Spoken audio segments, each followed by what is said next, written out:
El Señor esté con ustedes. Evangelio de nuestro Señor Jesucristo según San Juan. Juan Bautista vio acercarse a Jesús y dijo: Este es el Cordero de Dios que quita el pecado del mundo. A él me refería cuando dije: Después de mí viene un hombre que me precede, porque existía antes que yo. Yo no lo conocía, pero he venido a bautizar con agua para que él fuera manifestado a Israel. Y Juan dio este testimonio: He visto al Espíritu descender del cielo en forma de paloma y permanecer sobre él.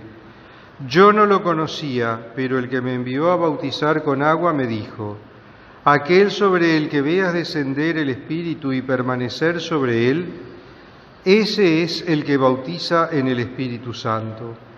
Yo lo he visto y doy testimonio de que Él es el Hijo de Dios. Palabra del Señor. Gloria a ti, Señor Jesús.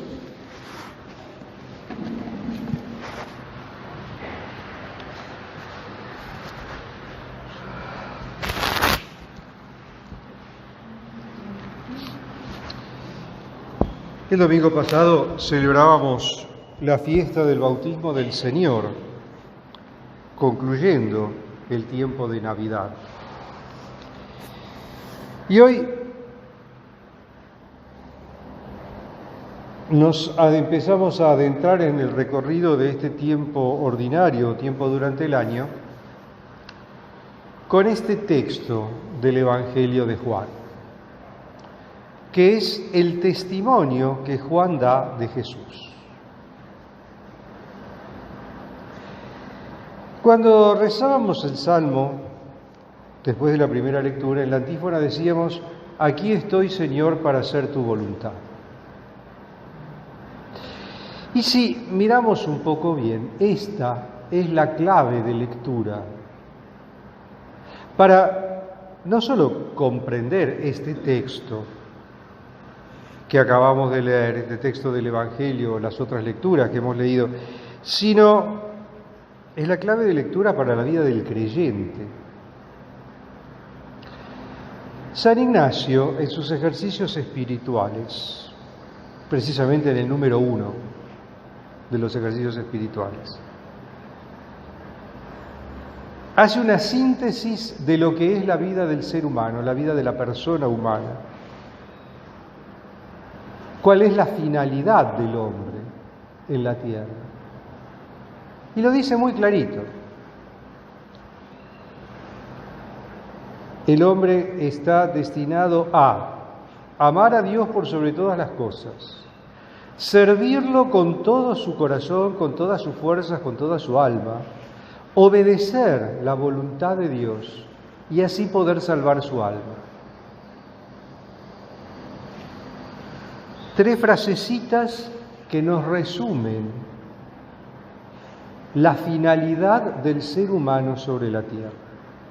Nosotros estamos aquí para tratar de salvar nuestra alma, pero el camino para salvar nuestra alma es la obediencia a Dios por sobre todas las cosas y, por supuesto, el amor a Dios por sobre todas las cosas y el cumplir la voluntad de Dios por sobre todas las cosas.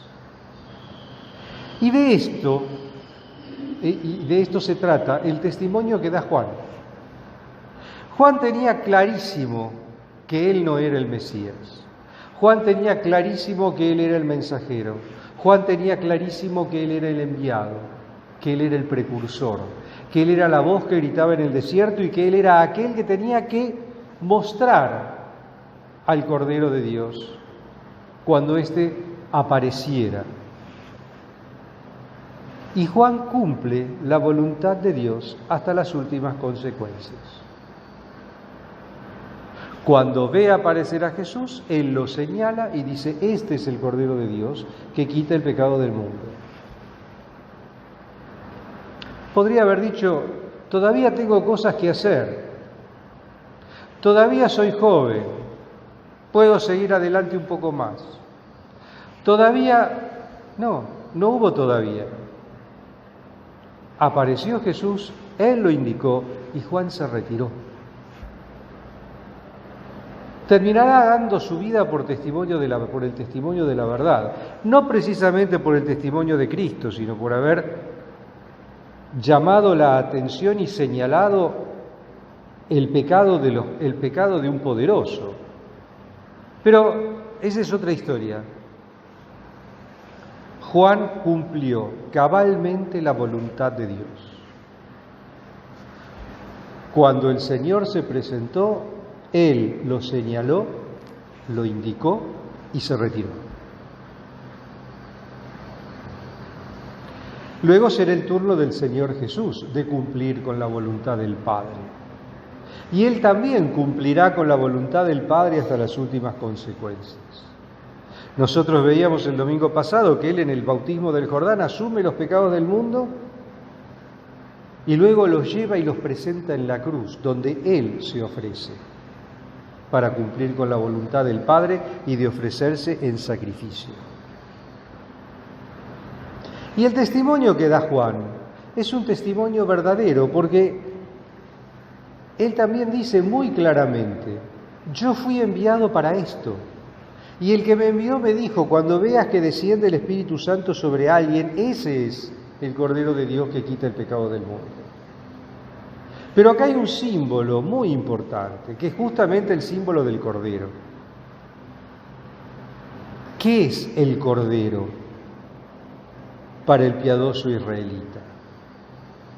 El Cordero era el animal que se sacrificaba, por un lado, para celebrar la Pascua. La Pascua se celebraba con el banquete del Cordero. La noche previa a la Pascua se inmolaba el Cordero y ese Cordero servía para marcar, la sangre de ese Cordero servía para marcar las puertas de la casa del piadoso israelita, para que el ángel exterminador que pasó exterminando a los primogénitos de Egipto no los tocara. Entonces, la cena del Cordero, el Cordero Pascual, ese animal que se inmola como signo de comunión del pueblo de Israel con su Dios. Es también el animal que se inmola para pedir perdón por los pecados del pueblo y por los pecados personales. El Cordero que se inmola en el templo de Israel, el día de la expiación, el día del perdón, el Yom Kippur, para pedir el perdón de los pecados del pueblo. El Cordero sobre el que místicamente el sumo sacerdote imponía las manos para descargar sobre él los pecados del pueblo y luego lo libraba en el desierto a su suerte, como para indicar que los pecados del pueblo se los llevan de la presencia de Dios. Ese Cordero es el Cordero que quita el pecado del mundo, pero ese es un Cordero que quitaba los pecados del mundo simbólicamente, porque el pecado seguía estando en el mundo. Sin embargo, este nuevo Cordero, Jesús el Señor, Jesús de Nazaret, el Hijo de Dios, el Mesías, el enviado del Padre, Él es el que va verdaderamente, con su sacrificio, es el que va a borrar los pecados del mundo, porque se va a ofrecer a sí mismo en holocausto, el único y verdadero holocausto de la historia, para la salvación de todos los hombres. Y Él va a ser el verdadero Cordero de Dios que va a quitar los pecados del mundo, porque Él mismo se va a convertir en pecado. Él va a cargar los pecados de la humanidad sobre sí mismos y con esos pecados va a subir en la cruz y se los va a ofrecer al Padre.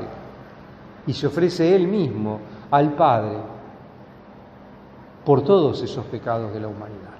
Él es el que verdaderamente quita los pecados del mundo.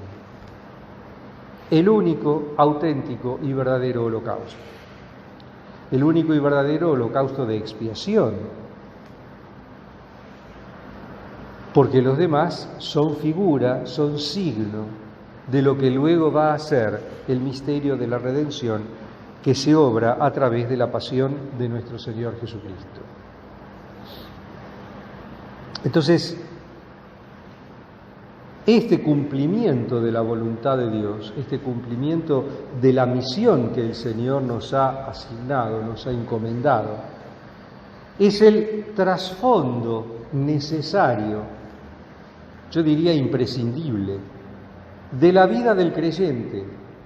Es el trasfondo a través del cual el creyente va a poder cumplir y realizar aquello que tan magisterialmente nos dice San Ignacio de Loyola en sus ejercicios espirituales. Amar a Dios por sobre todas las cosas, servirlo con todo su corazón, obedecerlo en todo y de esa manera salvar su alma. Porque en definitiva, el bautismo está finalizado a la salvación del alma. El misterio de la cruz está finalizado a la salvación del alma. Los sacramentos de la Iglesia están finalizados a la salvación del alma. Porque no nos podemos olvidar nunca que la salvación de las almas es la ley suprema de la Iglesia. Alabado sea Jesucristo.